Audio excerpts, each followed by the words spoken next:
इकडे मार्को घाबरतच गाडी ड्राईव्ह करत होता. त्याची तर चांगलीच मीटरवर फाटली होती. पण त्याच्या बाजूला बसलेला आरव मात्र कधी नव्हे ते अगदी गंभीर विचारात अडकलेला. तो आता श्रीजाला भेटायला चाललेला. त्यामुळे जाऊन तिच्याशी काय आणि कसं बोलायचं या विचाराने अगदी त्रस्त झालेला तो. ती थोडा लाऊड रिॲक्ट करणार हे तर त्याला माहीत होतं. पण त्याला काहीही करून आज क्लोजर करायचंच होतं. ज्या नात्यात त्याच्या साईडहून प्रेम कधी नव्हतंच त्या नात्याला ताणण्यात त्याला अर्थच वाटत नव्हता. आणि उगाच त्याला श्रीजालाही होप्सवर ठेवायचं नव्हतं. बाबा, हे तुम्ही बरोबर नाही केलात काय? इथे तुम्ही तर निवांत बसलाय, पण माझा जीव गळ्याशी आलाय त्याचं काय?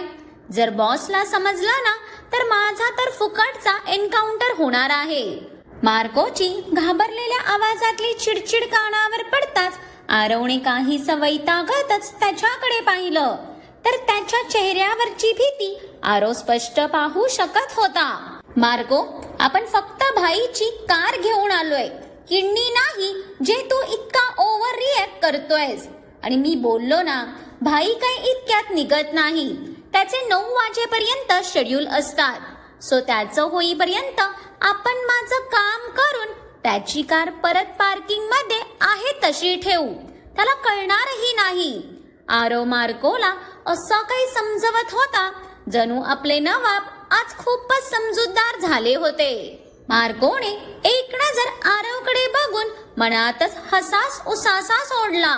तो आता ज्याच्या कारमध्ये विराजमान होता त्याची पारखी नजर मार्कोला चांगलीच माहीत होती. बाबा, जसं तुमच्या कारमध्ये जीव बसतो तशीच बॉससाठी सुद्धा त्यांची कार त्यांच्या किडनीपेक्षाही जास्त प्रिशियस आहे. स्पेशली त्यांच्या सेफ्टीला बघता ही कार ॲडव्हान्स फीचर्स वापरून मॉडिफाय केली गेली आहे. आणि त्यांची सेफ्टी किती महत्वाची आहे हे तुम्हाला चांगलंच माहीत आहे. तरी तुम्हाला त्या भडकलेल्या वाघाच्या शेपटीवर पाय द्यायचा होता का? मार्कोच्या तर हातापायाला भीतीने दरदरून घाम यायला लागलेला. पार्किंग मध्ये कार दिसली नाही तर अग्नेय कसा रिॲक्ट करेल या विचारानेच मार्कोचे फेफडेही फडफडायला लागलेले. रागात तो सनकी माणूस पार्किंग पेटवून देऊ नये म्हणजे झालं. मार्को, यार तू ना विनाकारण घाबरतो भाईला. मी बघ. आरव आता त्याची बडेगिरी हाकत बोलतच होता की तोच त्याच्या फोनवर रॉकीचा फोन आला. आणि इथे आरवचे डोळे मोठे झाले. त्याच्या भाईला त्याने कार नेल्याचं कळालं की काय या फक्त विचारानेच त्याच्या पायाखालची जमीन हलायला लागलेली. संध्याकाळच्या टाइमलाही आत्ताच त्याला डोळ्यांसमोर चांदणे दिसायला लागले. मार्को, रॉकी दादाचा फोन. आरवने मार्कोला फोनची स्क्रीन दाखवली तसा मार्कोच्याही कपाळावर घाम जमा झाला. हा मग उचला ना. आता तुम्हीच तर बोलत होता ना, घाबरण्यासारखं काय आहे? मग आता न घाबरता बिनधास्त बोला तुम्ही. आणि माझ्याबद्दल विचारलं तर सांगा की मार्को नुकताच शहीद झालाय. त्याच्याच बॉडीची विल्हेवाट लावायला चाललोय. मार्को त्याच्याही कपाळावर जमलेला घाम बघून काहीसा चिडातच आता ड्रायव्हिंग करू लागला. कुठे या बाबाच्या नादात मी पण अडकलो काय माहीत. यांना तर भाऊ म्हणून बॉस सोडूनही देतील, पण माझं काय होणार? मार्को आता ऑलमोस्ट रडायच्या घाईवर पोहोचलेला. अरे ते तर मी असंच बोलत होतो. आत्ता मात्र आरवचं तोंड अगदीच इवलूसं झालं. तसं मार्कोने त्याच्याकडे असं काही खाऊ की गिळू नजरेने पाहिलं की आता तो जर आरव अग्निहोत्री नसता तर मार्कोचा नक्कीच मार खाल्ला असता. म्हणजे माणसाच्या फेकण्यावरचा आत्मविश्वास बघा. साहेब फेकायचे पण असे की त्यात काही जोरच नसायचा. बाबा, आता जे होईल ते होईल. आधी तो फोन उचला, नाहीतर बॉस आपल्याला उचलून फेकून देतील. आधीच तापले असतील ते. अजून कशाला त्यांच्या नाकातला केस ओढायला जाताय? मार्कोच्या समजवण्यावर आरवने आवंडा गिळत फोन उचलत स्पीकरवर टाकला. Where are you? तोच पलीकडून आलेल्या अग्नियाच्या थंड पण तितक्याच भेदक आवाजाने इथे मार्को आणि आरवचे पाठीचे कणे अगदी ताठ झाले आणि त्या एसी कार मध्येही त्यांना दरदरून घाम फुटला. काय करणार, राक्षसाच्या आवाजावरूनच त्याच्या रागाची लेवल अचूक कळून यायची. भाई ते मी. आरवच्या तोंडून आता भीतीने शब्दच निघेना. आधीच एक तर तो न सांगता मार्कोला घेऊन आलेला, त्यात भर म्हणून साहेबांनी अग्नियाची कार आणली होती. मग आता आपलं कसं होणार ह्या भीतीने त्याचे तर सर्व देव टनाटन करत टोपलीत आले. वर आता तर अग्नियाच्या क्रोधापासून वाचवायला त्याचा हुकमी एक काही त्याच्या सोबत नव्हता, म्हणून आता त्याची चांगलीच फाटली होती. पुढच्या 10 मिनिटात तू मला मेन्शनवर हवेस. त्याच्या बाराखडीला दुर्लक्ष करत अग्नियाने परत त्याला त्याचा निर्णय सुनावताच, भाई पण माझं एक काम आहे, मी ते करून येतो ना. आरवने अगदीच हळू आवाजात विचारलं त्याला, पण तो आवाज अग्नियापर्यंत पोहोचला असेल तरी का ह्याचीच मार्कोला शंका आली आणि त्याने कपाळ आकसतच त्याच्यावर कटाक्ष टाकला. कारण भीतीने तर या साहेबांचा आवाजही ओठांचं शटर उघडून बाहेर येत नव्हता. मगाचपासून त्याच्या समोर मोठमोठ्या डिंग्या हकणार हे वाघाचं बछड आता स्वतःच्या भाई समोर मात्र अगदी शेळी झालं होतं. आरव, मी काय बोललो ते तू ऐकलं राईट? आत्ता मात्र अग्नियाचा कठोर झालेला स्वर ऐकून आरवने भीतीने डोळे मिटले, पण मार्को मात्र चमकून त्या फोनकडे बघू लागला. जो आवाज त्याला इतक्या जवळ असूनही ऐकू आला नव्हता, तो अग्नियाच्या तीक्ष्ण कानांपर्यंत मात्र बरोबर पोहोचलेला. म्हणजे अग्निय त्याच्या ज्युनियर कॉपीवर कितीही रागवू दे, पण तो त्याच्यावर इतका जीव लावत होता की त्याची अबोल भाषाही त्याला बरोबर समजायची. खरंच अग्नियाला समजणं किती अवघड आहे याची मार्कोला परत एकदा प्रचिती झाली. येस भाई, मी पोहोचतोच.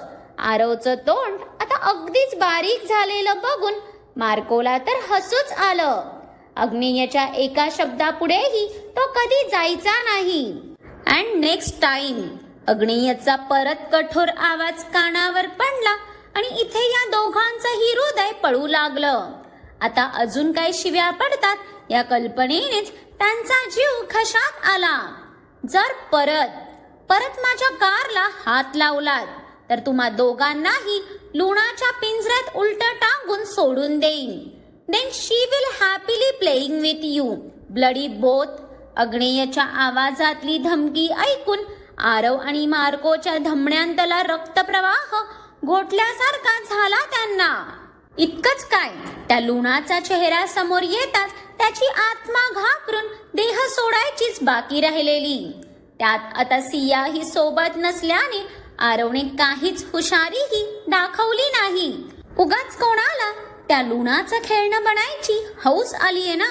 सॉरी भाई, सॉरी बॉस. मार्को आणि आरवचं सॉरी ऐकून अग्नियाने काही न बोलता फोनच कट केला.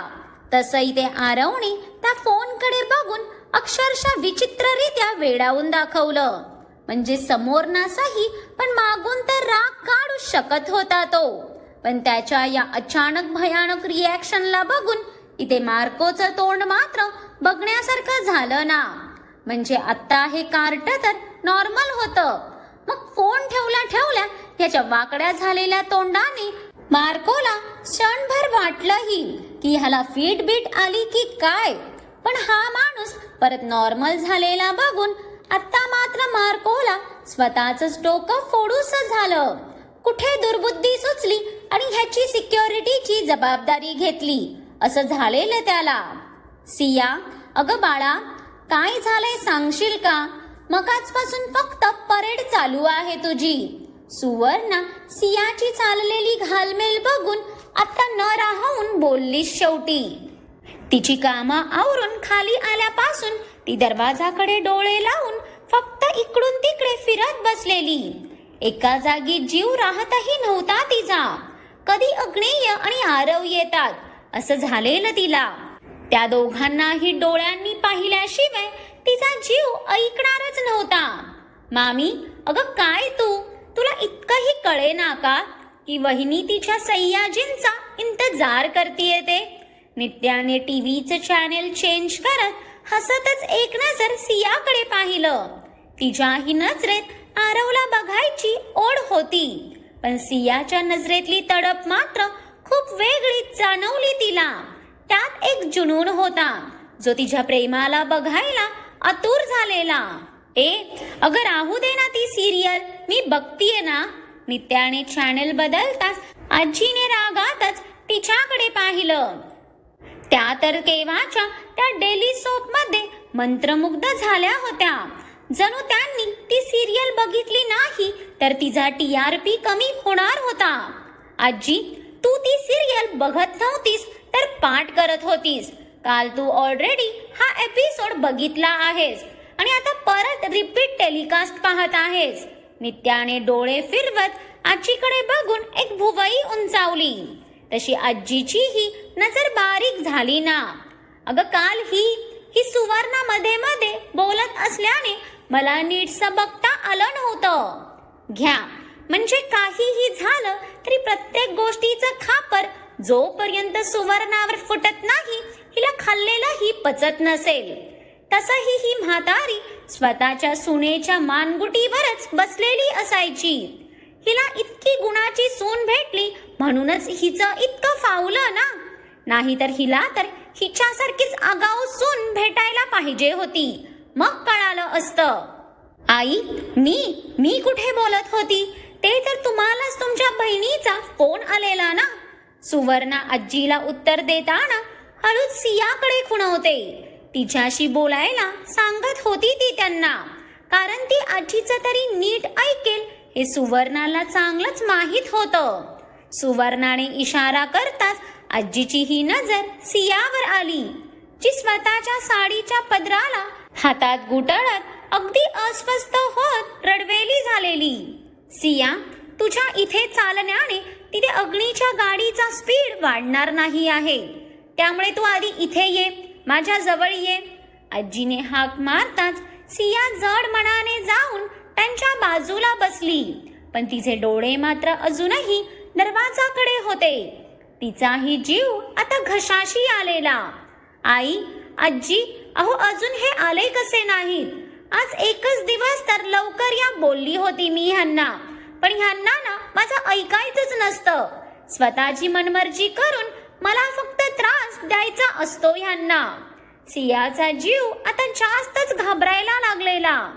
डोळे तर काटोकाट भरून आले.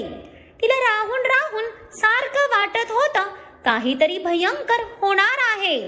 म्हणून तर तिला तिची माणसं नजरेसमोर हवी होती ना. पण आता तिच्या चेहऱ्यावरची गंभीरता बघून सुवर्णा आणि आजीलाही उगाच भीती वाटली, कारण सियाचं वागणं उगाच त्यांच्याही हृदयाला घाबरवत होतं.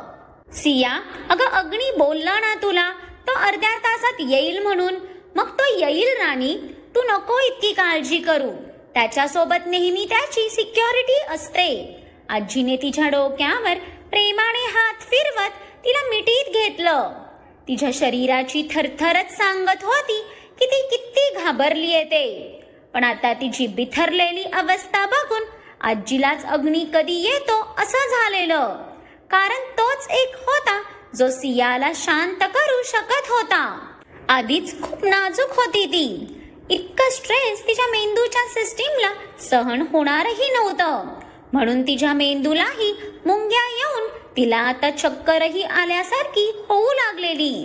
दिवसभरात त्या मेंदूवर तिने जरा जास्त जोर दिला होता वाटतं. वहिनी, अगं तू एका अशा व्यक्तीची काळजी करतेय जो स्वतःच इतका पॉवरफुल आहे की तो फक्त स्वतःचीच नाही तर आपल्या सर्वांचीही एकदम आरामात काळजी घेतो. आणि जर हे भाईला कळालं ना की तू त्याच्या काळजीत इतकी अस्वस्थ होतीये तर त्याला तर पहिलं हसू येईल. तो म्हणेल, कसली भित्री रडूबाई भेटली मला. नित्याच्या बोलण्यावर तिच्यासोबत सुवर्णा आणि आजीच्याही ओठांवर हसू फुललं. पण सियाने मात्र चिडून तिची नजर बारीक केली. ए आगाऊ, वहिनीला रडूबाई बोलतीये. थांब, येऊ दे तुझ्या भाईला, तुझी कंप्लेंटच करते. सिया काहीशी लटक्या रागात नित्याला ओरडतच होती की तिला समोरून आरव येताना दिसला आणि आत्तापर्यंत अडवून ठेवलेला श्वास तिने झटक्यातच मोकळा केला. जणू मनावरच खूप मोठं ओझं उतरलेलं तिच्या. आरवला बघून अग्नीही आला असेल ह्या विचारात ती आता अगदीच निश्वस्त झाली. पण आत येताना आरवचं लक्ष जसं सोफ्यावर लोळणाऱ्या नित्याकडे गेलं. त्याने डोळे फिरवले. हा सोफा बसायला थोडी आहे, हा तर या मॅडमसाठी स्पेशली लोळायलाच इथे आणून ठेवलाय. बाकी हिच्या रूम मधला बेड तर फक्त शोभेपुरता आहे म्हणायचा. आरव मनातच नित्याला बघून हसत बडबडतच होता की त्याचं लक्ष आजीच्या बाजूला बसलेल्या सियावर गेलं आणि त्याच्या ओठांवरचं हसू आणखी गडद झालं. त्याने येऊन डायरेक्ट सियाच्या बाजूला बसत तिला एका बाजूने मिठीत घेतलं. तशा इथे आजीच्या भुवया आकसल्या ना. भुरट्या, मी घेतलेलं ना तिला. आजी तर पार चिडीचा गुब्बारा झाली. आजी, दिवसभर तर ती घरीच होती ना, मग तेव्हा घेता नाही आलं का तुला? आता हा माझा टाइम आहे. आरवने सिया भोवतीची मिठी घट्ट करतच तिच्या त्या प्रेमळ स्पर्शात डोळे बंद केले. तसं सियालाही त्याचं हसू आलं. सुवर्णा अग्नीची बाजू घेत त्याला रागे भरत राहते म्हणूनच सियाच्या अगदी क्लोन झालेला तो. ती काय वस्तू आहे का टाइम नुसार घ्यायला? आणि थोडं हळू रे पकड पोरीला, नाहीतर तुझ्या भाराने ती दबून जाईल. आजीने दटारूनही आरवला तिच्या बोलण्याचा काडी मात्रही फरक पडला नाही. सियानेही प्रेमाने त्याचे केस विस्कटताच तो आणखीनच तिच्या मिठीत शिरला. वहिनी, I miss you so much. आरवने सियाच्या गालावर प्रेमाने ओठ टेकवत एक नजर परत नित्याकडे पाहिलं तर त्या मॅडमने त्याच्याकडे बघून नजर फिरवली. आज जास्त काम करावं लागलं म्हणून वहिनी तुला मस्का मारणं सुरू आहे बरं. नित्याने चॅनेल चेंज करत मुद्दाम त्याला हसतच डिवचलं. तशा इथे आरवच्या भुवया उंचावल्या ना. मला कोणी कितीही काम दिलं तरी मला माझ्या लोकांची आठवण काढायला मस्का मारायची गरज लागत नाही. आणि राहिला मिस करण्याचा प्रश्न तर मी तुलाही खूप मिस केलं. बिकॉज आफ्टर वर्क एंटरटेनमेंटसाठी काहीच नव्हतं ना. आरवनेही नित्याच्या डोळ्यात खोलवर बघत तिला दोन्ही भुवया उंचावून दाखवताच नित्या गडबडली. कारण त्याचे शब्द जरी तिला डिवचणारे असले तरी त्याची नजर मात्र तिच्या पोटात खळबळ माजवून गेलेली. आरू, हे कुठे आहेत? तुम्ही दोघं तर एकत्र येणार होता ना? म्हणजे मीच सांगितलेलं यांना तुला घेऊन यायला, मग हे बाहेर चिकू दादाशी बोलतायत का? सिया अग्नेयाला बघायला उठून जाणार की आरवने पटकन तिचा हात पकडला. वहिनी, भाई रॉकी दादा सोबत येतच आहे. ऍक्च्युअली मी साइड वरून डायरेक्ट आलोय. आरवने सांगायला उशीर की ते सियाचं मन लगेच बेचैन झालं. आजी आणि सुवर्णानेही डोक्याला हात लावून घेतला. कारण आता ही मुलगी परत कोणाचं ऐकणार नाही हे त्यांना कळून चुकलं. येतच असतील म्हणजे अजून मग हे आले का नाहीत? इतका टाइम तर त्यांना कधीच लागत नाही ना की आज मुद्दाम मला त्रास द्यायचा विडा उचललाय ह्यांनी. सियाची परत अगिनीत बडबड सुरू झाली. तसा आरवही काहीसा गोंधळला. त्याला तर विषयच माहीत नव्हता ना.